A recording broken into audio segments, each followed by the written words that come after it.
Hello student. तो आज मैं धनंजय सर साइंस क्लासेस में आपको class 10 carbon and its compound के फंक्शनल ग्रुप के बारे में डिस्कस करने जा रहा हूँ। फंक्शनल ग्रुप है क्या? तो एक ऐसा ग्रुप जो या तो एटम है या तो ग्रुप ऑफ एटम है, जो कार्बन कंपाउंड को रिएक्टिव बनाता है। डैट मीन्स जितने भी हाइड्रोकार्बन्स होते हैं वह अनरिएक्टिव होते हैं और उसको रिएक्टिव बनाने का काम जो होता है वह फंक्शनल ग्रुप का होता है। तो फंक्शनल ग्रुप में क्या क्या आते हैं? तो हेलो एल्केन्स आते हैं, एल्कोहल आते हैं, एल्डिहाइड आते हैं, कीटोन, कार्बोक्सिलिक एसिड आते हैं। तो सबसे पहले हम लोग आज डिस्कस करेंगे हेलो एल्केन्स के बारे में।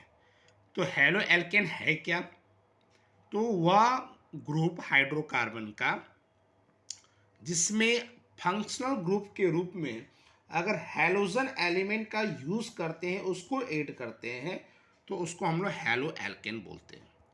That means one hydrogen atoms of an alkane is replaced by our hydrogen atom. अगर हम किसी हेलो ग्रुप में या किसी अल्केन ग्रुप में अगर हम एक हाइड्रोजन को रिप्लेस करते हैं और उसके जगह क्या रखते हैं, तो कोई हेलोजन एटम को रखेंगे, तो उसको हम लोग हेलो एल्केन, क्योंकि हेलो एल्केन जो है वो दो वर्ड से मिलकर बना, एक हेलो और एक एल्केन। हेलो का मतलब हेलोजन और अल्केन का मतलब कार्बन कार्बन के बीच में सिंगल बॉन्ड होना चाहिए। तो डेट मीन्स अब सवाल है कि हेलोजन एलिमेंट जितने भी होते हैं उसका वैलेंसी क्या होता है, तो 1 होता है। तो हाइड्रोजन का भी वैलेंसी कितना होता है, तो 1 होता है। तो according to the valency of halogen हमारा वैलेंसी 1 होता है, तो वह एक ही हाइड्रोजन को रिमूव कर सकता है। अगर हेलोजन का वैलेंसी 2 रहता तो वह फंक्शनल ग्रुप जब ऐड होता तो 2 हाइड्रोजन को रिमूव करता है। लेकिन यहाँ हेलो ग्रुप में एक ही हाइड्रोजन को रिमूव क्यों किया जा रहा? क्योंकि जितने भी हेलोजन एलिमेंट होते हैं उसका जो वैलेंसी होता है वह 1 होता है। एग्जाम्पल के लिए मैंने CH4 लिख दिया। एक कार्बन है, 4 हाइड्रोजन है, इसमें एक हाइड्रोजन जो है वह रिप्लेस हो रहा है किसके माध्यम से, तो क्लोरीन के माध्यम से।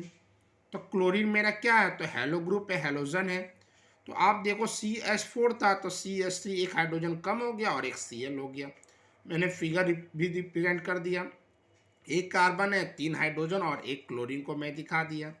और इसका नेमिंग किया जाए तो इसका नाम जो होता है वह क्लोरोमीथेन बोलेंगे, जो कि यूपेक नेम है। और एक कॉमन नेम होता है, इसको हम लोग मिथाइल क्लोराइड भी बोलते हैं।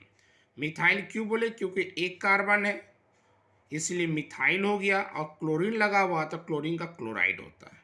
और यूपेक नेम में क्या है, क्लोरो बोलेंगे। और एक कार्बन है मीथ, और कार्बन कार्बन के सिंगल बॉन्ड है इसलिए मीथेन हो गया। उसी तरह C2H6 का जब लेते हैं तो इसमें भी एक ही हाइड्रोजन को रिप्लेस करेगा, और इस बार हम हैलोजन के रूप में ब्रोमीन को लेकर चल रहे हैं।